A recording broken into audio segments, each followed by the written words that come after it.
दोस्ती और पैसा। एक गांव में रमन और राघव नाम के दो दोस्त रहा करते थे। रमन धनी परिवार का था और राघव गरीब परिवार का था।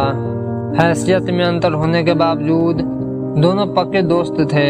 एक साथ स्कूल जाते थे, एक साथ खेलते, एक साथ खाते पीते बातें करते थे।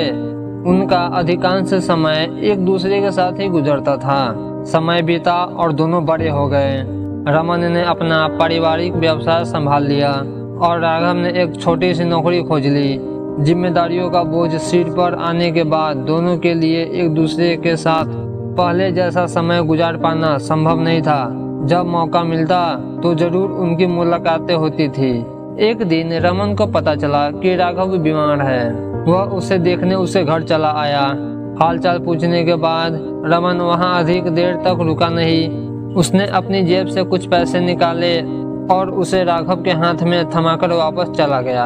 राघव को रमन के इस व्यवहार पर बहुत दुख हुआ, लेकिन वह कुछ बोला नहीं। ठीक होने के बाद उसने कड़ी मेहनत की और पैसों का प्रबंध कर रमन के पैसे लौटा दिए। कुछ ही दिन बीते थे कि रमन बीमार पड़ गया।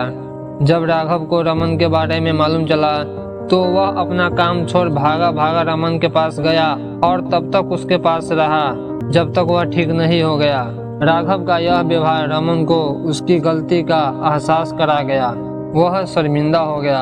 एक दिन वह राघव के घर गया और उससे अपने किए की माफी मांगते हुए बोला, दोस्त, जब तुम बीमार पड़े थे तो मैं तुम्हें पैसे देकर चला आया था, लेकिन जब मैं बीमार पड़ा तो तुम मेरे साथ रहे, मेरा हर तरह से ख्याल रखा।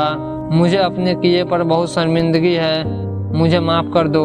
राघव ने रमन को गले लगा लिया और बोला, कोई बात नहीं दोस्त, मैं खुश हूँ कि तुम्हें ये एहसास हो गया कि दोस्ती में पैसा मायने नहीं रखता, बल्कि एक दूसरे के प्रति प्रेम और एक दूसरे के परवाह मायने रखती है।